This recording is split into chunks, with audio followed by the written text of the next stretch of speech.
Isabela, por favor, deja de pretender que entiendes de negocios. Mejor ve a revisar si necesitan ayuda en la cocina. El silencio cayó sobre el elegante comedor de la casa de los Salazar como una losa de mármol. Isabela Restrepo sintió que el aire se le escapaba de los pulmones, mientras todas las miradas se posaban sobre ella. Había estado explicando los detalles de la fusión corporativa más importante del año, un caso que ella misma estaba manejando en su firma de abogados, cuando su esposo Andrés la interrumpió con esa frase devastadora. «Andrés, yo solo estaba…», comenzó a decir Isabela, pero él levantó la mano para silenciarla. «No, mi amor, los negocios son cosa de hombres. Tú dedícate a lo tuyo». Isabela miró alrededor de la mesa. Los padres de Andrés evitaron su mirada, incómodos. Los otros invitados estudiaban sus platos con súbito interés. Solo la hermana de Andrés, Sofía, le dirigió una mirada de disculpa. «Tienes razón, cariño», murmuró Isabela, forzando una sonrisa que le dolía en los músculos de la cara. «Disculpen la interrupción». Se levantó de la mesa con la elegancia que había perfeccionado durante 5 años de matrimonio, 5 años de ser reducida a una decoración bonita en la vida de Andrés Salazar. Sus tacones resonaron contra el mármol del piso mientras se dirigía hacia la cocina, sintiendo el peso de las miradas de lástima a sus espaldas. En la cocina, Isabela se apoyó contra la isla de granito, respirando profundamente. Las empleadas domésticas la miraron con sorpresa. «¿Necesita algo, señora Isabela?», preguntó María, la cocinera que llevaba años trabajando para la familia. «No, María, solo vine a ver si todo estaba bien». La ironía era amarga. Aquí estaba ella, una de las abogadas más respetadas de Medellín, preguntando si podía ayudar en la cocina, porque su esposo la había humillado frente a toda su familia. Esa mañana Isabela había ganado uno de los casos más complicados de su carrera. Había llegado a casa esperando compartir su victoria con Andrés, pero él apenas había levantado la vista del periódico. «Qué bueno, amor. ¿Ya viste que se me acabó el café?». Ni una felicitación, ni una pregunta sobre el caso. Solo una orden disfrazada de comentario casual. Isabela había preparado el café sin decir nada, como siempre, como había hecho durante años, tragándose su orgullo profesional para mantener la paz en casa. Regresó al comedor cuando el postre estaba siendo servido. Andrés la recibió con una sonrisa que a los demás les parecía cariñosa, pero que Isabela conocía bien. Era la sonrisa de un hombre que acababa de ganar una batalla. «¿Todo bien en la cocina, mi amor?». «Perfecto», respondió Isabela, tomando su lugar junto a él. El resto de la cena pasó sin incidentes. Isabela se mantuvo callada, asintiendo cuando era necesario, sonriendo cuando se esperaba. Había perfeccionado el arte de ser invisible siendo vista. Cuando finalmente llegaron a casa, Isabela se dirigió directamente al baño. Necesitaba lavarse la humillación de la cara. Necesitaba un momento para respirar sin la máscara de la esposa perfecta. Andrés ya estaba en la cama cuando ella salió, revisando su teléfono. Isabela se acostó a su lado, mirando el techo en la oscuridad. «Andrés, sobre lo de esta noche, ¿qué pasa con esta noche?», preguntó él sin levantar la vista del teléfono. «Me hiciste quedar muy mal frente a tu familia». Andrés suspiró como si Isabela fuera una niña caprichosa. «Isabela, no seas dramática. Solo te estaba protegiendo de hacer el ridículo. Los negocios no son tu fuerte». «Soy abogada corporativa, Andrés. Los negocios son literalmente mi trabajo. Tu trabajo es defender a otros. Muy diferente a entender realmente cómo funciona el mundo empresarial». Isabela sintió una punzada de dolor en el pecho. ¿Cuándo había comenzado esto? ¿Cuándo había dejado de ser su compañera para convertirse en alguien a quien tenía que proteger de su propia supuesta ignorancia? Andrés se levantó para ir al baño, dejando su teléfono sobre la mesita de noche. Isabela miró la pantalla iluminada. Un mensaje había llegado justo en ese momento. «Camila Torres, mañana a la misma hora, no puedo esperar a verte». El corazón de Isabela se detuvo. Con manos temblorosas, tomó el teléfono y revisó los mensajes anteriores. «Andrés, Isabela es solo una decoración en mi vida. Una vez que cierre el negocio con papá, me divorcio y ella no va a ver ni un peso. Camila, ¿estás seguro? Se ve que te quiere mucho. Andrés, lo que ella sienta no importa. Se merece lo que le pase por ser tan fría y obsesionada con el trabajo. Ningún hombre la va a querer después de mí. Isabela leyó mensaje tras mensaje, cada palabra clavándose en su corazón como dagas. 2 años. Andrés llevaba 2 años planeando deshacerse de ella, 2 años humillándola mientras planificaba su traición. Cuando escuchó la cisterna del baño, rápidamente dejó el teléfono en su lugar y cerró los ojos fingiendo dormir. Andrés regresó a la cama, ajeno a que su mundo acababa de cambiar para siempre. En la oscuridad, Isabela Restrepo tomó la decisión más importante de su vida. Ya no sería la esposa silenciosa que soportaba humillaciones. Ya no sería la decoración bonita en la vida de un hombre que la despreciaba. Mañana comenzaría a luchar por su dignidad. Isabela no durmió esa noche. Se quedó despierta hasta el amanecer, procesando cada mensaje, cada humillación, cada momento en que había sentido que algo no estaba bien, pero había decidido ignorarlo. Cuando Andrés se levantó para su rutina matutina, ella ya estaba vestida para el trabajo. «Te levantaste temprano», comentó él, ajustándose la corbata frente al espejo. «Tengo mucho trabajo», respondió Isabela sin mirarlo. ¿Me preparas café antes de irte?» La petición, formulada como siempre en tono casual, pero con la expectativa clara de obediencia, fue la gota que derramó el vaso. «Prepáratelo tú», dijo Isabela tomando su portafolio. Andrés se volteó sorprendido. «¿Perdón? Que te prepares tu propio café. Tienes manos». Isabela salió del apartamento sin mirar atrás, dejando a Andrés con la boca abierta. En el ascensor sintió una mezcla extraña de terror y liberación. Era la primera vez en 5 años que le había dicho que no a su esposo. En la oficina, Isabela se encerró en su despacho y llamó a Roberto Mendoza, el socio especializado en derecho familiar de su firma. «Roberto, necesito hablar contigo. Es personal». «Claro, Isabela, ¿cuándo quieres que nos veamos?» «Ahora». Roberto llegó a su oficina 10 minutos después. Era un hombre de 45 años, canoso, con ojos inteligentes, que habían visto demasiadas familias destruidas por el divorcio. «¿Qué pasa?», preguntó sentándose frente a su escritorio. Isabela le contó todo.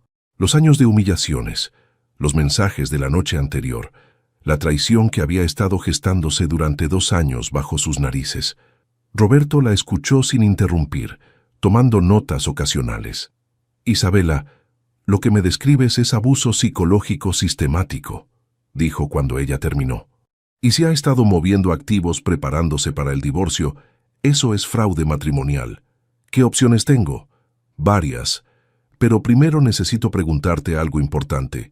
¿Estás preparada para la guerra? Porque esto va a ser una guerra». Isabela pensó en los mensajes de Andrés, en la forma como la había humillado la noche anterior, en los 5 años de ser tratada como una empleada en su propia casa. «Estoy lista». Esa tarde, Isabela regresó temprano a casa. Andrés la estaba esperando en la sala, y por su expresión no estaba contento. «¿Se puede saber qué te pasa?», le preguntó apenas ella cerró la puerta. «Todo el día he estado tratando de llamarte y no contestas». Estaba ocupada. «¿Ocupada? Isabela, soy tu esposo. Cuando te llamo, contestas». «¿Por qué?», preguntó ella, dejando su portafolio sobre la mesa. «¿Para qué me necesitabas? ¿Para que te trajera almuerzo? ¿Para que cancelara una reunión importante porque se te antojó que fuéramos a almorzar?» Andrés la miró como si se hubiera vuelto loca. «Isabela, ¿qué diablos te pasa? Desde esta mañana estás insoportable. Lo que me pasa es que ya me cansé». «¿Te cansaste de qué? De ti, de esto, de ser tratada como tu empleada personal». Andrés se rió, pero fue una risa sin humor. «¿Mi empleada? Isabela, te doy todo lo que quieres. Vives en un apartamento de lujo, tienes ropa de diseñador, comes en los mejores restaurantes». «¿Y a cambio de qué?», lo interrumpió Isabela. «¿A cambio de callarme cuando me humillas en público? ¿A cambio de sonreír cuando me tratas como si fuera idiota? Yo nunca te he humillado. Anoche me dijiste que dejara de pretender que entiendo de negocios frente a toda tu familia. Estaba tratando de protegerte de hacer el ridículo. Soy abogada corporativa. Manejo casos más complejos que cualquier negocio que haya hecho tu familia». Andrés se acercó a ella y su voz tomó un tono peligroso. Isabela, no sé qué te pasa, pero será mejor que te calmes. Estás diciendo cosas de las que te vas a arrepentir. ¿Me vas a amenazar ahora? Te estoy dando un consejo. Deberías estar agradecida por la vida que tienes. ¿Crees que cualquier hombre te va a aguantar? Eres fría, obsesionada con el trabajo, no tienes instinto maternal. Para, dijo Isabela, sintiendo como si la hubieran abofeteado. ¿Para qué? Es la verdad. Sin mí, no eres nada. Deberías estar agradecida de que un hombre como yo te haya dado su apellido. Isabela lo miró fijamente. Este era el hombre con quien se había casado, el hombre que supuestamente la amaba. Y aquí estaba, destruyéndola con palabras que claramente había estado pensando durante años. Quiero el divorcio, dijo en voz baja. ¿Qué dijiste? Que quiero el divorcio, Andrés, ya no puedo seguir viviendo así. Andrés se quedó en silencio por un momento largo. Cuando habló, su voz era diferente, más fría. Muy bien, si eso es lo que quieres, perfecto. Pero te advierto una cosa, no vas a ver ni un peso de mi dinero. Mi abogado se va a encargar de eso. No quiero tu dinero. Claro que no, se burló. Solo quieres destruir mi reputación, ¿verdad? Pero te equivocas si crees que me vas a ganar. Yo tengo contactos en toda la ciudad. Conozco jueces, abogados, empresarios. Para cuando termine contigo, nadie en Medellín va a querer trabajar con la loca de Isabela Restrepo. Isabela sintió un escalofrío, pero mantuvo la cabeza en alto. Vamos a ver, dijo. Al día siguiente, Isabela se mudó a un apartamento pequeño pero cómodo en el sector de Laureles. Era un tercio del tamaño del penthouse que había compartido con Andrés, pero por primera vez en años sintió que podía respirar. Roberto la ayudó con la mudanza. Mientras empacaban sus cosas, él le explicaba la estrategia legal. Vamos a pedir compensación económica, división de bienes, y vamos a investigar todo movimiento de dinero que haya hecho en los últimos 2 años. ¿Crees que encontremos algo? Isabela, los hombres como Andrés siempre dejan rastro. Son arrogantes, creen que son más inteligentes que todos. Ya veremos qué tanto. Esa misma semana, Andrés comenzó su campaña de venganza. Llegó a la oficina de Isabela sin avisar, montando escenas dramáticas frente a sus colegas. Llamó a varios clientes importantes, sugiriendo que Isabela estaba pasando por una crisis emocional que podría afectar su trabajo. Corrió rumores en los círculos sociales de Medellín sobre la inestabilidad mental de su esposa, pero Isabela ya no era la mujer que se quedaba callada. Por cada movimiento de Andrés, ella tenía una respuesta. Por cada rumor que él esparcía, ella presentaba evidencia de su profesionalismo y competencia. La guerra había comenzado, y por primera vez en 5 años, Isabela Restrepo estaba peleando por ella misma. 3 semanas después de que Isabela presentara los papeles del divorcio, Roberto entró a su oficina con una carpeta gruesa y una expresión seria. Isabela, necesitas ver esto, dijo, extendiendo varios documentos sobre su escritorio. Hemos encontrado cosas muy interesantes sobre las finanzas de tu querido esposo. Isabela se acercó a revisar los papeles. Eran estados bancarios, registros de transferencias, documentos de constitución de empresas. ¿Qué es todo esto? Andrés ha estado muy ocupado los últimos 2 años. Mira esto. Roberto señaló una serie de transferencias. 3 empresas fantasma, todas registradas en paraísos fiscales. Ha estado moviendo dinero sistemáticamente. ¿Cuánto dinero estamos hablando? Conservadoramente, unos 500 millones de pesos. Pero creo que hay más. Isabela sintió que el suelo se movía bajo sus pies. Andrés no solo había estado planeando dejarla sin un peso, sino que había estado robándole activamente durante años. ¿Esto es legal? ¿Mover bienes matrimoniales sin consentimiento del cónyuge para evitar la división en caso de divorcio? Para nada. Esto es fraude matrimonial en toda regla. Roberto siguió explicando los detalles técnicos cuando la secretaria de Isabela tocó la puerta. Disculpe, doctora Restrepo, pero hay una señorita que dice que necesita hablar con usted urgentemente. Dice que es sobre su caso de divorcio. Isabela y Roberto intercambiaron miradas. ¿Cómo se llama? Camila Torres. El nombre golpeó a Isabela como un puñetazo. La amante de Andrés estaba aquí, en su oficina. «Hazla pasar», dijo después de un momento. Camila Torres era más joven de lo que Isabela había imaginado. 26 años, bonita, con el tipo de belleza que se veía bien en fotos de Instagram. Pero lo que más llamó la atención de Isabela fue lo nerviosa que se veía. «Doctora Restrepo, gracias por recibirme. Sé que esto debe ser muy raro para usted. Siéntate», dijo Isabela tratando de mantener la voz neutral. «¿Qué necesitas?» Camila se sentó en el borde de la silla, retorciendo las manos. «Necesito contarle algo sobre Andrés, algo que usted debe saber». «Te escucho». «Estoy embarazada», dijo Camila de golpe, «de 3 meses». Isabela sintió como si le hubieran dado un golpe en el estómago, pero mantuvo la compostura. «¿Y qué tiene que ver eso conmigo?» «Andrés me está presionando para que aborte. Dice que no puede tener complicaciones durante el divorcio. Dice que si no lo hago, me va a arruinar la vida». Roberto se inclinó hacia adelante. «¿Tienes pruebas de esas conversaciones?» Camila sacó su teléfono y mostró una serie de mensajes de WhatsApp. Isabela leyó por encima y sintió náuseas. Andrés no solo estaba presionando a Camila para que abortara, sino que la estaba chantajeando con fotos íntimas que tenía de ella. «Hay algo más», continuó Camila. «Andrés me ha estado dando dinero. Mucho dinero. Me compró un apartamento, me abrió cuentas bancarias, me dio acceso a tarjetas de crédito». «¿Cuánto dinero?», preguntó Roberto. «No lo sé exactamente, pero las transferencias que me hace son de 20, 30 millones de pesos cada vez». Isabela y Roberto se miraron. Ahí estaba el dinero que habían estado buscando. «Camila», dijo Isabela cuidadosamente, «¿te das cuenta de que Andrés te ha usado para esconder dinero que me pertenece legalmente?»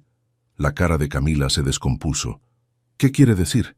¿Que todo ese dinero que te ha dado técnicamente es dinero robado? Andrés está usando tu nombre para ocultar bienes matrimoniales». «No, no puede ser. Él me dijo que era dinero de su negocio personal, dinero que había ganado él solo. Camila, durante el matrimonio, todo lo que gana cualquiera de los dos es bien conjunto. Andrés no tenía derecho a darte ese dinero sin mi consentimiento». Camila se puso pálida. «¿Qué va a pasar conmigo? ¿Voy a ir a la cárcel?». Roberto habló con voz amable. «Si cooperas con la investigación, si testificas sobre cómo Andrés te usó para ocultar dinero, podemos argumentar que fuiste víctima de manipulación, pero necesitamos tu ayuda. ¿Y si no coopero? Entonces serás considerada cómplice de fraude matrimonial. Y con las cantidades de dinero que estamos manejando, eso significa prisión». Camila comenzó a llorar. «Yo no sabía nada. Yo de verdad pensé que él me amaba. Pensé que iba a dejar a su esposa por mí». Isabela sintió una punzada de compasión por la joven. Ella también había creído las mentiras de Andrés durante años. «Camila, Andrés nunca iba a dejar a su esposa por ti. Te estaba usando, igual que me usó a mí. ¿Cómo puedo estar segura de eso?». Isabela sacó su teléfono y le mostró una captura de pantalla de los mensajes que había visto esa noche en casa de los Salazar. «Porque aquí dice textualmente que tú solo eres una distracción y que cuando termine el divorcio, se va a deshacer de ti también». Camila leyó el mensaje y lloró más fuerte. «Es un monstruo». «Sí», dijo Isabela simplemente. «Lo es». Roberto aprovechó el momento. «Camila, necesitamos que nos ayudes a hacer justicia, no solo por Isabela, sino por ti también. Andrés no puede seguir manipulando y destruyendo mujeres». Camila se secó las lágrimas. «¿Qué necesitan que haga?». «Que testifiques. Que nos muestres todos los documentos, todas las transferencias, todos los mensajes. Que cuentes la verdad sobre cómo Andrés te manipuló». «¿Y mi bebé?». «Si testificar significa que Andrés va a quedar mal parado, ¿qué va a pasar con la manutención?». Isabela habló con firmeza. «Camila, ese bebé va a tener derecho a pensión alimenticia sin importar lo que pase en mi divorcio. Pero si Andrés queda en bancarrota por sus propios crímenes, de todas formas, no va a poder mantener a nadie». Roberto añadió. «Además, si recuperamos el dinero que robó, parte de lo que te dio va a tener que ser devuelto. Es mejor que cooperes voluntariamente a que te obliguen por la fuerza». Camila se quedó en silencio por un momento largo. «Está bien», dijo finalmente. Voy a ayudarlas, pero quiero inmunidad total. No quiero ir a la cárcel por algo que no sabía que estaba haciendo mal. Vamos a hablar con la fiscalía, prometió Roberto. Si tu cooperación es completa, estoy seguro de que podemos llegar a un acuerdo. Cuando Camila se fue, Isabela se desplomó en su silla. Roberto, esto es más grande de lo que pensábamos. Mucho más grande. Andrés no solo te robó a ti, sino que manipuló a una chica de 26 años para que fuera su cómplice sin saberlo. Este hombre no tiene límites. Isabela miró por la ventana de su oficina, viendo el movimiento de la ciudad. Había comenzado este proceso pensando que solo se trataba de terminar un mal matrimonio. Ahora se daba cuenta de que estaba destapando años de manipulación, fraude y abuso. ¿Estás lista para lo que viene?, preguntó Roberto. Porque cuando presentemos esta evidencia, Andrés va a atacar con todo. Isabela pensó en Camila, embarazada y aterrorizada.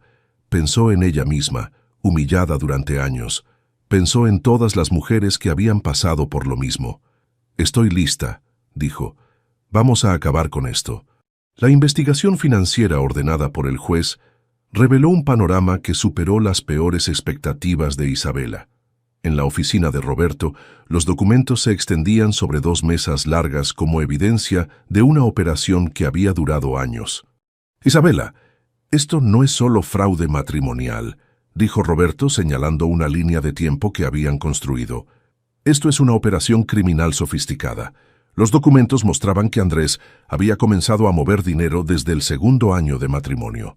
Empresas fantasma en Panamá, cuentas en paraísos fiscales, propiedades registradas bajo nombres de terceros.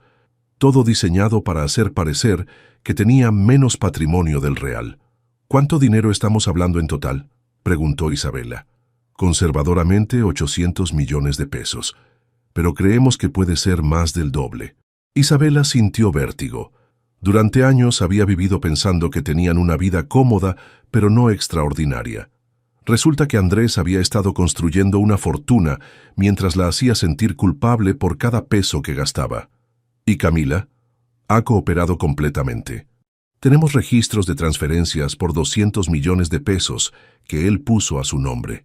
El departamento que le compró, las cuentas bancarias, todo está documentado. Roberto le mostró otra carpeta. Pero hay algo más. Hemos encontrado que no es la primera vez que Andrés hace esto. ¿Qué quieres decir? Antes de casarse contigo, tuvo una relación seria con una mujer llamada Patricia Vélez. Ella también era profesional, también exitosa. Terminaron súbitamente después de 2 años, y Patricia se mudó a Bogotá. Isabela frunció el ceño. Andrés nunca le había mencionado una relación seria anterior. Contacté a Patricia. Al principio no quería hablar, pero cuando le expliqué la situación, accedió a una videollamada. Roberto abrió su laptop y marcó un número de Skype. Después de unos momentos, apareció en pantalla una mujer de unos 40 años, elegante, con ojos tristes pero determinados. Patricia, te presento a Isabela Restrepo. Hola Isabela, dijo Patricia. Siento mucho lo que estás pasando. Andrés es un manipulador profesional. ¿Qué pasó entre ustedes?, preguntó Isabela. Patricia suspiró. Lo mismo que te está pasando a ti. Al principio era encantador, atento, parecía admirar mi carrera. Yo era gerente de marketing en una multinacional. Pero poco a poco comenzó a minarme la confianza, a hacerme sentir que no era lo suficientemente buena. ¿Te humillaba en público? Constantemente, pero de forma sutil, para que los demás pensaran que estaba siendo protector. Patricia está un poco cansada. Mejor no la molesten con esos temas. Mi novia no entiende mucho de esto, pero es muy bonita. Ese tipo de cosas. Isabela sintió un escalofrío de reconocimiento. ¿Por qué terminaron? Porque descubrí que estaba robándome. Habíamos abierto una cuenta conjunta para comprar una casa. Yo puse mis ahorros de años, pero él fue sacando el dinero poco a poco para sus inversiones. Cuando me di cuenta, ya no quedaba nada. ¿Denunciaste? Lo intenté, pero él tenía contactos en todas partes. Mi caso se perdió entre la burocracia, nunca pasó nada. Al final decidí que era mejor irme de Medellín y empezar de nuevo. Roberto tomó notas mientras Patricia continuaba. Isabela, Ese hombre es un depredador. Busca mujeres exitosas porque somos las que más tenemos que perder. Nos usa hasta que ya no le servimos. Y después nos destruye para que no podamos hablar en su contra. Después de la llamada, Isabela se quedó en silencio por un momento largo. Roberto, necesito preguntarte algo. ¿Crees que vamos a ganar? Roberto cerró la laptop y la miró seriamente. Isabela, la evidencia es abrumadora. Cualquier juez imparcial fallaría a tu favor, pero la palabra clave aquí es imparcial. ¿Qué quieres decir? Andrés no ha estado quieto. Ha estado haciendo llamadas, moviendo contactos. Su familia tiene mucha influencia en esta ciudad. Como si hubieran invocado al diablo, el teléfono de Isabela sonó. Era su jefe, el socio principal de la firma. Isabela, necesito verte en mi oficina. Ahora.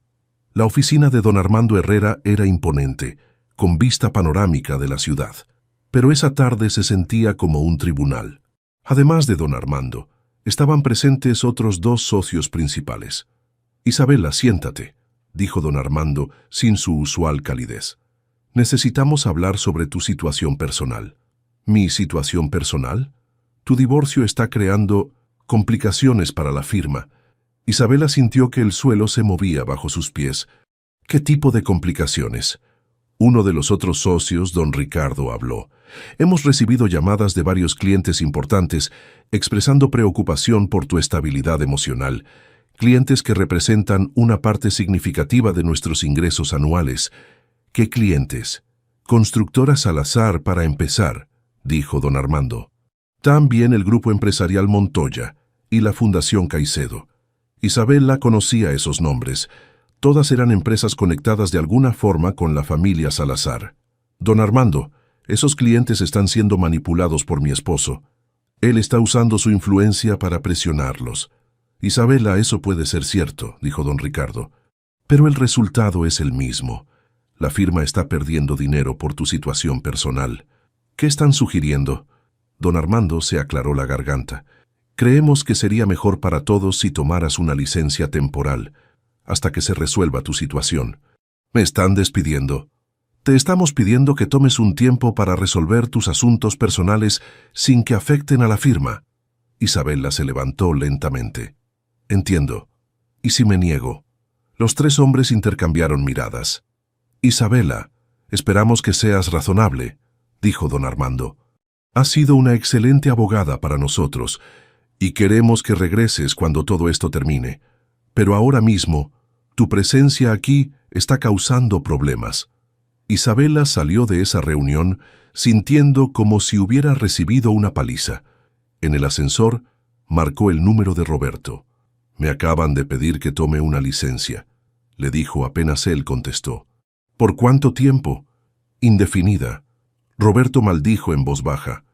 Isabela, esto es exactamente lo que Andrés quería. Aislarte, quitarte tu apoyo profesional, hacerte ver como la parte inestable del matrimonio. ¿Qué hacemos? Seguimos adelante. Ya tenemos suficiente evidencia para hundir a Andrés. Solo necesitamos llegar al juicio antes de que él logre manipular también al juez. Esa noche, Isabela se sentó en su pequeño apartamento, rodeada de cajas de documentos legales. Su teléfono sonó constantemente con llamadas de números desconocidos, seguramente periodistas que habían olido el escándalo. Pensó en Patricia Vélez, exiliada en Bogotá. Pensó en Camila Torres, embarazada y aterrorizada.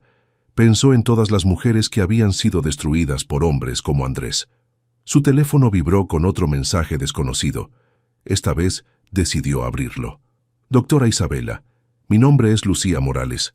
Fui novia de Andrés Salazar hace 6 años. Acabo de enterarme de su caso por las noticias. Necesito hablar con usted. Lo que ese hombre me hizo casi me mata. Isabela miró el mensaje por un momento largo. Después marcó el número de Roberto. Roberto, creo que acabamos de encontrar otra víctima. La red de mentiras y manipulación de Andrés era más grande de lo que habían imaginado, pero también lo era la red de mujeres dispuestas a testificar en su contra. La guerra estaba lejos de terminar, pero Isabela ya no estaba luchando sola. El día del juicio final amaneció gris y lluvioso en Medellín. Isabela se despertó a las 5 de la mañana, incapaz de seguir durmiendo. Se duchó con agua fría para despejar la mente y se vistió con su traje negro más elegante, el mismo que había usado para ganar sus casos más importantes. En el espejo se veía diferente. Los últimos 6 meses habían cambiado algo fundamental en ella. Ya no era la mujer que se disculpaba por existir. Sus ojos tenían una dureza nueva, una determinación que había nacido del dolor y se había fortalecido con la verdad. Roberto la recogió a las 7. En el carro, revisaron una vez más la estrategia. «¿Cómo te sientes?», le preguntó él. «Como si fuera a vomitar», respondió Isabela honestamente. «Pero también como si hubiera estado esperando este momento toda mi vida. Recuerda, Isabela, pase lo que pase hoy, ya ganaste. Recuperaste tu dignidad, tu voz. Nadie puede quitarte eso». Llegaron al Palacio de Justicia a las 8. Los pasillos estaban llenos de periodistas y curiosos. El caso había tomado notoriedad pública después de que se filtrara información sobre las empresas fantasma y las múltiples víctimas de Andrés. Isabela vio a Andrés por primera vez en 3 meses. Estaba sentado con su equipo de abogados, vestido con un traje impecable, proyectando la imagen del empresario exitoso e injustamente perseguido. Cuando sus ojos se encontraron, él le dirigió una sonrisa fría que la hizo estremecer. «Buenos días, Isabela», le dijo cuando pasó cerca de su mesa. «Espero que hayas disfrutado estos meses de protagonismo. Se acaban hoy». Isabela no respondió, pero mantuvo la cabeza en alto. El juez Gonzalo Ramírez era un hombre de 60 años, con reputación de ser justo pero severo. Isabela había investigado su historial, había manejado varios casos de alto perfil y no se dejaba intimidar por la presión política. «Señorías», comenzó el juez, «estamos aquí para resolver el caso de divorcio entre los señores Isabela Restrepo y Andrés Salazar. Dado la complejidad de las acusaciones, procederemos de manera ordenada». La mañana comenzó con la presentación de la evidencia financiera. Roberto desplegó metódicamente todos los documentos, las empresas fantasma, las transferencias a paraísos fiscales, los bienes ocultos. El contador forense que habían contratado explicó cómo Andrés había construido una red compleja para esconder más de 1.000 millones de pesos. El abogado de Andrés, el famoso doctor Ramiro Castellanos, argumentó que su cliente había sido transparente con sus inversiones y que Isabela estaba intentando aprovecharse de su éxito empresarial. «Mi cliente es víctima de una mujer despechada que quiere vengarse porque él tuvo una aventura», dijo Castellanos. «Esto es extorsión emocional disfrazada de proceso legal». Después del receso de almuerzo, llegó el momento de los testimonios. Camila Torres fue la primera en subir al estrado. Estaba visiblemente embarazada, de casi 7 meses, y se veía nerviosa, pero determinada. «Señorita Torres», comenzó Roberto, ¿puede explicar al tribunal la naturaleza de su relación con el señor Salazar? Andrés me buscó hace 2 años en Instagram. Al principio era muy dulce, me hacía sentir especial. Me decía que su matrimonio era solo una fachada, que él y su esposa no se amaban. ¿Le dio dinero? Sí, mucho dinero. Me compró un apartamento, me abrió cuentas bancarias, me daba tarjetas de crédito. Cuando le preguntaba de dónde salía tanto dinero, me decía que eran sus ganancias personales, que él había trabajado muy duro para conseguirlo. ¿Sabía usted que ese dinero pertenecía legalmente también a la señora Restrepo? No. Andrés me aseguró que era dinero que él había ganado antes del matrimonio, o que eran ganancias de negocios personales. Nunca me dijo que estaba usando dinero matrimonial. El abogado de Andrés interrogó duramente a Camila, tratando de presentarla como una cazafortunas mentirosa. Pero ella mantuvo su versión, mostrando mensajes donde Andrés la presionaba para abortar y la amenazaba con arruinarla si no cooperaba. Después, testificó Patricia Vélez por videoconferencia desde Bogotá. Su testimonio fue devastador. Describió el mismo patrón de comportamiento: seducción inicial, manipulación gradual, humillación sistemática y, finalmente, robo y abandono. «Señora Vélez», preguntó Roberto, «¿por qué decidió testificar hoy?» «Porque cuando me fui de Medellín hace 8 años, juré que si alguna vez tenía la oportunidad de evitar que Andrés Salazar le hiciera daño a otra mujer, la tomaría. Isabela está haciendo algo que yo no tuve el valor de hacer: plantarle cara. También testificó Lucía Morales, la tercera víctima que había contactado a Isabela. Su historia era similar, pero más brutal.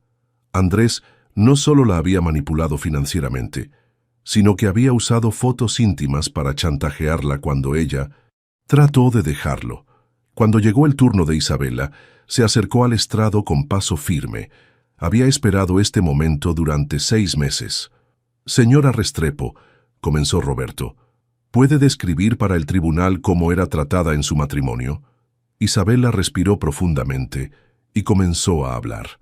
Contó sobre las humillaciones públicas, sobre ser tratada como empleada doméstica, sobre los años de manipulación psicológica. Su voz se mantuvo firme mientras describía la noche que descubrió los mensajes de Andrés. «Durante 5 años, creí que era yo la que tenía un problema. Andrés me convenció de que era fría, obsesionada con el trabajo que no merecía respeto. Pero el día que leí esos mensajes, entendí que el problema nunca fui yo. El problema era un hombre que necesitaba destruir a las mujeres para sentirse poderoso». Durante el contrainterrogatorio, el doctor Castellanos trató de presentar a Isabela como una mujer vengativa y calculadora. «Señora Restrepo, ¿no es cierto que usted sabía de las aventuras de su esposo y las toleraba porque le convenía económicamente?»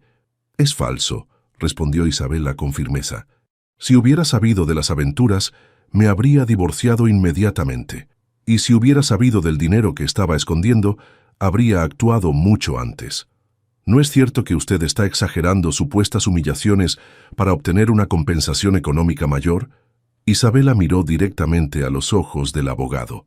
«Doctor Castellanos, si lo que yo busco fuera dinero, me habría quedado callada en mi matrimonio y habría seguido viviendo cómodamente mientras mi esposo me robaba. Estoy aquí porque ninguna mujer debería ser tratada como yo fui tratada. Ninguna mujer debería ser humillada por el hombre que supuestamente la ama». El momento más tenso llegó cuando Andrés subió al estrado, negó todas las acusaciones, presentándose como víctima de una conspiración de mujeres despechadas. «Su señoría», dijo con voz calmada, «soy un empresario exitoso que ha trabajado toda su vida para construir un patrimonio honesto. Mi esposa no pudo tolerar que yo fuera más exitoso que ella y ahora está tratando de destruirme con mentiras». Pero entonces Roberto jugó su carta final. «Señor Salazar, ¿reconoce usted esta grabación?». Roberto reprodujo un audio que hizo que todos en la sala se quedaran en silencio. Era una conversación entre Andrés y su abogado, grabada sin que ellos lo supieran por el sistema de seguridad de la oficina de Castellanos. En la grabación se escuchaba claramente la voz de Andrés. «Castellanos, necesito que encuentres la forma de incriminar a Isabela por lavado de dinero. Podemos usar sus cuentas del bufete, hacer que parezca que ella estaba desviando fondos de clientes. No importa si es cierto o no, solo necesito que la acusación se haga pública para destruir su reputación». El silencio en la sala era absoluto. Andrés se había puesto pálido. «Señor Salazar», dijo el juez con voz severa, «¿puede explicar esta conversación?». Andrés tartamudeó, tratando de negar la evidencia, pero el daño estaba hecho. Había quedado expuesto no solo como un ladrón y manipulador, sino como alguien dispuesto a fabricar evidencia criminal contra su propia esposa. El doctor Castellanos pidió un receso, claramente perturbado por la revelación de que su cliente lo había puesto en una posición legal comprometida. Cuando se reanudó la sesión, el juez Ramírez habló con voz solemne. «Raramente en mi carrera he visto un caso con evidencia tan clara de manipulación sistemática y fraude matrimonial. El señor Salazar no solo ocultó bienes matrimoniales de manera premeditada, sino que manipuló a múltiples mujeres para facilitar estos crímenes». Isabela sintió que el corazón se le aceleraba.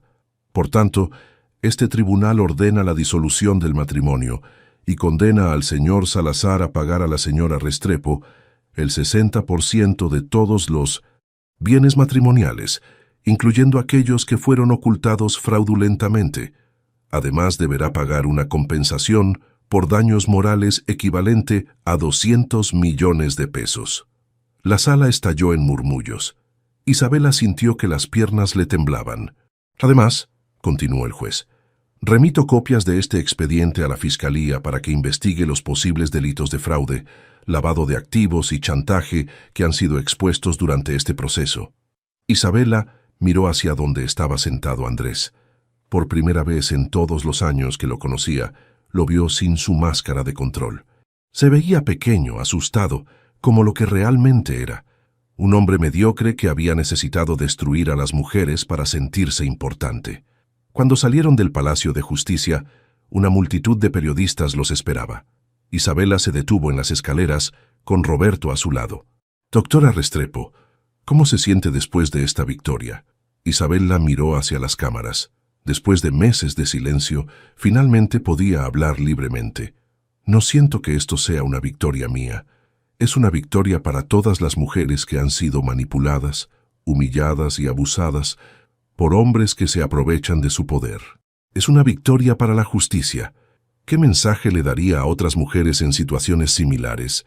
Isabela pensó en Patricia, en Camila, en Lucía, en todas las mujeres que había conocido durante este proceso. Que nunca es demasiado tarde para recuperar su dignidad. Que merecen respeto, amor real, y que nadie tiene derecho a hacerlas sentir menos de lo que son, y que cuando se atreven a hablar, nunca están solas.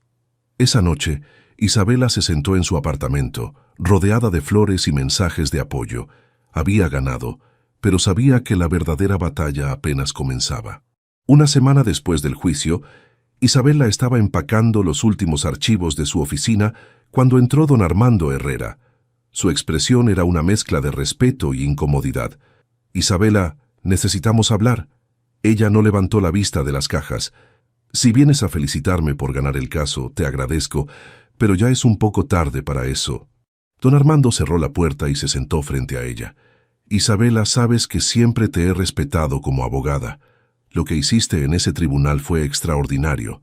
Pero la realidad es que tu victoria tiene consecuencias para la firma. Consecuencias que no podemos ignorar». Isabela finalmente lo miró. «¿Qué tipo de consecuencias?» «Constructora Salazar retiró todos sus contratos con nosotros. El grupo empresarial Montoya también. La Fundación Caicedo está reevaluando su relación comercial con la firma. Y, Isabela, estamos hablando de más del 30% de nuestros ingresos anuales. Los otros socios están preocupados». Isabela se recostó en su silla. «Don Armando, ¿me está culpando por hacer lo correcto?» «No te estoy culpando, pero tampoco puedo ignorar la realidad. Tu caso generó mucha publicidad, mucha controversia. Hay familias poderosas en esta ciudad que ahora ven a la firma como un enemigo. Familias poderosas que protegen a hombres como Andrés. Puede ser, pero son familias que pagan nuestras cuentas». Isabela sintió una punzada de tristeza, pero no de sorpresa. «¿Qué me está diciendo exactamente?» Don Armando suspiró. «Que sería mejor para todos si tu licencia se volviera permanente. Te daremos una excelente carta de recomendación, una compensación generosa, pero ya no hay lugar para mí aquí. Isabela, tú misma lo dijiste en el tribunal. Algunas batallas tienen un costo. Este es el costo de la tuya». Esa tarde, Isabela se encontró con Roberto en un café cerca del Palacio de Justicia. Él ya había escuchado los rumores. «¿Es cierto que te echaron de la firma?» «Oficialmente acepté una separación amistosa. Extraoficialmente sí, me echaron». Roberto maldijo en voz baja. «Isabela, esto es exactamente lo que temía. Ganar en el tribunal no significa ganar en la sociedad. ¿Has sabido algo de Andrés? Su empresa está siendo investigada por la Fiscalía. Varios de sus socios se están distanciando. Al parecer, el escándalo afectó varios negocios importantes. ¿Y Camila? Se mudó a Cartagena. Su familia la está apoyando con el bebé. Al menos ella salió relativamente bien librada». Isabel la miró por la ventana del café hacia las calles de Medellín, que conocía tan bien. «Roberto, hice lo correcto». «¿En serio me estás preguntando eso?» «No sé. A veces pienso que si me hubiera quedado callada, si hubiera tolerado las humillaciones un poco más...» «Isabela, para», la interrumpió Roberto. «Escúchate, ¿de verdad crees que merecía ser tratada como Andrés te trataba? No. ¿Crees que las otras mujeres merecían ser manipuladas y robadas? Por supuesto que no. Entonces hiciste lo correcto. El hecho de que la sociedad te castigue por hacer lo correcto no significa que estuvo mal, significa que la sociedad está mal. Esa noche Isabela recibió una llamada inesperada. Era Sofía, la hermana de Andrés. Isabela, sé que no tienes ninguna razón para hablar conmigo, pero necesito decirte algo. Te escucho. Quiero pedirte perdón. Por todos esos años que vi cómo mi hermano te trataba y no dije nada. Por todas las veces que debí defenderte y me quedé callada. Isabela se sorprendió. Sofía, tú no tienes nada de qué disculparte. Sí tengo. Yo sabía que Andrés era un manipulador. Lo he visto hacer lo mismo desde que éramos niños. Pero era más fácil mirar hacia otro lado que enfrentarlo. ¿Por qué me llamas ahora? Porque después del juicio, mis padres finalmente abrieron los ojos. Están horrorizados por lo que Andrés hizo. Mi papá retiró a Andrés de la dirección de la empresa. Mi mamá no le ha dirigido la palabra en una semana. Isabela sintió una satisfacción agridulce. ¿Cómo está él? Destruido. Siempre pensó que la familia lo iba a proteger, sin importar qué hiciera. Descubrir que tiene límites lo ha quebrado. Después de colgar, Isabela se quedó despierta hasta tarde, reflexionando sobre todo lo que había pasado. Había ganado la batalla legal. Había recuperado su dignidad, había expuesto la verdad, pero el precio había sido alto, su carrera en Medellín, su círculo social, su sensación de pertenencia a la ciudad donde había nacido. Al día siguiente, Isabela se dirigió al Palacio de Justicia para encontrarse con Camila, quien había regresado a la ciudad para firmar algunos documentos finales. Se encontraron en las escaleras donde semanas antes Isabela había dado su conferencia de prensa. Camila se veía diferente. El embarazo le había dado una nueva madurez, pero también se notaba más fuerte, más segura de sí misma. Isabela, no sé cómo agradecerte lo que hiciste por mí. No hice nada que no hubiera hecho cualquier mujer decente. Eso no es cierto. Pudiste haberme visto como tu enemiga, como la mujer que te quitó a tu esposo. En lugar de eso, me protegiste. Isabela sonrió tristemente. Camila, tú no me quitaste nada. Andrés nunca fue realmente mío. Un hombre que te ama no te humilla, no te roba, no te traiciona. Andrés era un extraño que vivía en mi casa. ¿Qué vas a hacer ahora? No lo sé todavía. Tal vez me vaya de Medellín. Tal vez empiece de nuevo en otra ciudad. Yo también me voy. Cartagena me gusta. Mi familia está allá. Siento que puedo respirar mejor lejos de aquí. Se quedaron en silencio por un momento. Dos mujeres que habían sobrevivido a la manipulación del mismo hombre, mirando hacia una ciudad que ya no las veía con los mismos ojos. Isabela, dijo Camila finalmente, ¿crees que valió la pena? ¿Todo esto, todo lo que perdimos? Isabela pensó en la pregunta por un momento largo. Pensó en los años de humillación, en la lucha legal, en los costos profesionales y sociales. Pensó en Patricia Vélez, exiliada en Bogotá. Pensó en Lucía Morales, que finalmente había podido contar su historia. Pensó en todas las mujeres que tal vez algún día se sentirían un poco más valientes, porque alguien había hablado antes que ellas. Sí, dijo finalmente. Valió la pena. Camila asintió. Yo también lo creo. Se abrazaron brevemente, un abrazo entre supervivientes, entre mujeres que habían pagado un precio alto por su dignidad, pero que no se arrepentían de haberlo pagado. Mientras Camila se alejaba hacia su nueva vida, Isabela se quedó parada en las escaleras del Palacio de Justicia. La ciudad se extendía ante ella, pero ya no se sentía como su hogar. Se sentía como un lugar que había superado, como una versión de sí misma que había dejado atrás. Sacó su teléfono y marcó el número de Roberto. Roberto, he tomado una decisión. Me voy de Medellín. ¿Estás segura? Isabela miró una vez más hacia la ciudad que la había visto nacer, crecer, triunfar y luchar. Completamente segura. Es hora de empezar de nuevo. Mientras bajaba las escaleras, Isabela Restrepo no caminaba hacia un final feliz. Caminaba hacia una incertidumbre llena de posibilidades, hacia un futuro que tendría que construir desde cero. Pero por primera vez en años, ese futuro le pertenecía completamente a ella. La victoria había tenido un precio, pero Isabela había descubierto algo que valía más que cualquier cosa que hubiera perdido. Había recuperado a la mujer que siempre había sido. pero que había olvidado que podía ser. 6 meses habían pasado desde aquel día lluvioso en el Palacio de Justicia, cuando Isabela había ganado su caso y perdido su lugar en Medellín. El tiempo tenía una forma extraña de sanar heridas y brindar perspectiva, transformando dolores agudos en cicatrices que ya no dolían pero que tampoco se olvidaban. Isabela miró por la ventana de su nueva oficina en Bogotá, observando el movimiento constante de la capital. Era una oficina modesta en el barrio La Candelaria, muy diferente a los pisos de mármol y las vistas panorámicas que había tenido en Medellín, pero era suya, completamente suya. Isabela Restrepo, consultora legal especializada en derecho familiar, decía la placa en la puerta. Había decidido trabajar de manera independiente, especializándose en ayudar a mujeres que pasaban por procesos de divorcio complicados. Su reputación había crecido rápidamente.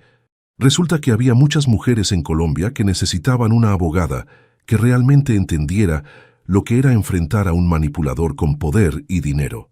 Su teléfono sonó, interrumpiendo sus pensamientos. «Buenos días, oficina de Isabela Restrepo». «Doctora Restrepo», habla Alejandra Mejía. «Necesito una cita urgente. Mi esposo me está haciendo cosas muy parecidas a las que le hicieron a usted». Isabela había recibido cientos de llamadas similares en los últimos meses. Su caso había sido ampliamente cubierto por los medios y se había convertido en una especie de símbolo para mujeres en situaciones similares. «Por supuesto, señora Mejía. ¿Puede venir mañana a las 10? «Sí, doctora. Gracias. Ver lo que usted hizo me dio valor para finalmente buscar ayuda». Después de colgar, Isabela revisó su correo electrónico. Había un mensaje que la hizo sonreír. Era de Camila. «Isabela, espero que estés bien en Bogotá. Te mando una foto de Santiago». Así le puse al bebé. «Está creciendo hermoso y sano. Estoy trabajando en una boutique aquí en Cartagena y estudiando administración de empresas en las noches. Nunca había sido tan feliz. Gracias por enseñarme que merecía algo mejor. Con cariño, Camila». La foto mostraba a un bebé hermoso de casi 3 meses, con ojos grandes y curiosos. Isabela sintió una calidez en el pecho. Al menos una historia había tenido un final esperanzador. Otro correo era de Patricia Vélez desde Bogotá. Después del juicio, se habían conocido en persona y habían desarrollado una amistad inesperada. «Isabela, vi en las noticias que Andrés finalmente fue condenado por fraude fiscal. 5 años de prisión. La justicia a veces llega tarde, pero llega. ¿Almorzamos el viernes?» Patricia. Isabela había seguido el caso de Andrés desde la distancia. Después de que la fiscalía investigara sus finanzas, habían encontrado irregularidades que iban mucho más allá del fraude matrimonial. Evasión fiscal, lavado de dinero, manipulación de contratos públicos. El imperio de mentiras de Andrés había sido mucho más grande de lo que ella había imaginado. La empresa familiar de los Salazar había sobrevivido, pero a duras penas. Los padres de Andrés habían tenido que vender varios activos para pagar las multas y los daños. Sofía, su hermana, ahora dirigía la empresa y había implementado políticas estrictas de transparencia. Un golpe suave en la puerta la sacó de sus pensamientos. Su secretaria, doña Carmen, una mujer mayor que se había convertido en su mano derecha, asomó la cabeza. «Doctora, llegó su cita de las 3. Es la señora que le comenté, la de Cali. Hazla pasar, por favor». Entró una mujer joven de unos 30 años, elegantemente vestida, pero con esa mirada que Isabela había aprendido a reconocer. La mirada de alguien que había sido sistemáticamente devaluada por la persona que supuestamente la amaba. «Doctora Restrepo, gracias por recibirme. Me llamo Natalia Vega. Soy médica, trabajo en un hospital privado en Cali».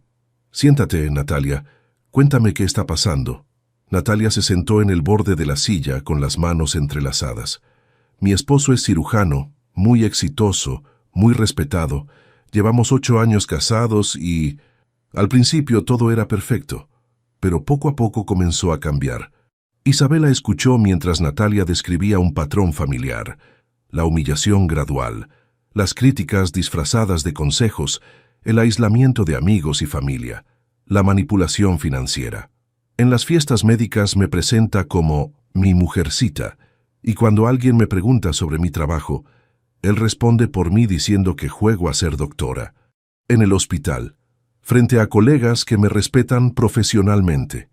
Y cuando lo confrontas, me dice que soy muy sensible, que no sé aceptar una broma, que debería estar agradecida de que un hombre como él me haya elegido. Dice que ningún otro hombre me va a soportar porque soy demasiado complicada. Isabela sintió la familiar punzada de reconocimiento y rabia.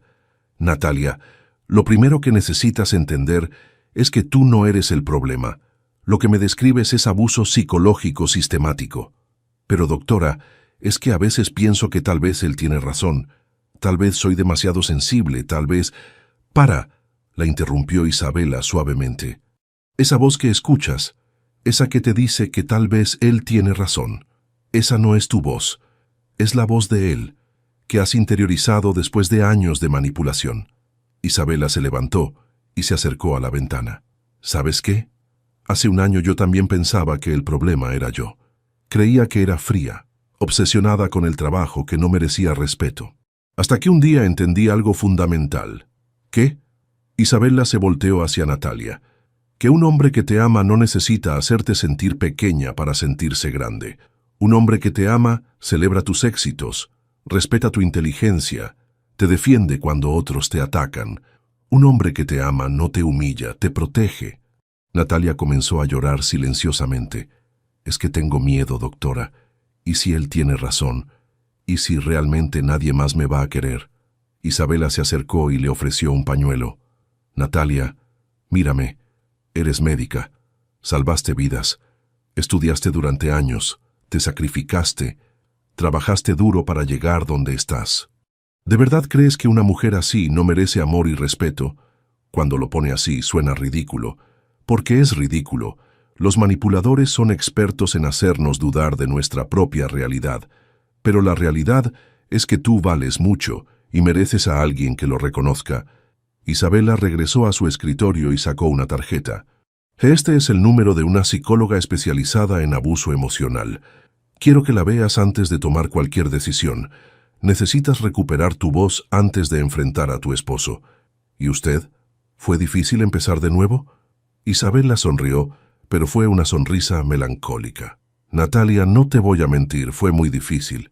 Perdí mi trabajo, mi círculo social, mi lugar en la ciudad donde nací. Tuve que empezar desde cero a los 34 años. ¿Se arrepiente? Isabela miró hacia la foto que tenía en su escritorio. Ella misma el día de su graduación de abogada, joven, llena de sueños y esperanza. Jamás. Porque por primera vez en años, cuando me despierto en las mañanas, soy yo quien decide cómo va a ser mi día. Nadie me humilla, nadie me menosprecia, nadie me hace sentir que no valgo nada. Y eso, Natalia, no tiene precio. Cuando Natalia se fue, Isabela se quedó sola en su oficina. Eran las 5 de la tarde y Bogotá comenzaba a encender sus luces. Había rechazado 3 invitaciones a cenar esa semana. Todavía no estaba lista para otra relación. Tal vez no lo estaría nunca. Pero estaba bien así. Su teléfono vibró con un mensaje de Roberto desde Medellín. Isabela, ¿viste las noticias? Andrés salió en primera plana otra vez. Al parecer en la cárcel no le está yendo muy bien. Los otros presos no simpatizan mucho con hombres que abusan de mujeres. Isabela leyó el mensaje pero no respondió. Andrés pertenecía a su pasado, a una versión de ella misma que ya no existía. Ya no sentía rabia hacia él ni satisfacción por su caída. Simplemente no sentía nada. Guardó sus cosas y se preparó para irse a casa. Mientras apagaba las luces de la oficina, pensó en Natalia, en Camila, en Patricia, en todas las mujeres que había conocido en este camino. Pensó en la mujer que había sido y en la mujer en la que se había convertido. No era un final de cuento de hadas. No había príncipe azul esperándola. No había regreso triunfal a Medellín. No había una gran reconciliación familiar. Pero había algo mejor. Había libertad, dignidad y la satisfacción de saber que cada día estaba ayudando a otras mujeres a encontrar su propia voz. Isabela Restrepo cerró la puerta de su oficina y salió hacia las calles de Bogotá. Tenía 35 años, estaba soltera, había perdido una vida para ganar otra. y por primera vez en mucho tiempo estaba exactamente donde quería estar. En el bolsillo de su abrigo, su teléfono vibró con otro mensaje. Esta vez era de un número desconocido de Barranquilla. Doctora Restrepo, vi su caso en las noticias. Mi esposo me está haciendo algo parecido. ¿Me puede ayudar? Isabela sonrió mientras caminaba hacia su apartamento. Mañana habría otra mujer que necesitaría escuchar que merecía algo mejor, y ella estaría ahí para decírselo. Algunas batallas se ganan en los tribunales. Otras se ganan todos los días, una mujer a la vez, recordándoles que son valiosas, que son fuertes y que nunca, jamás están solas.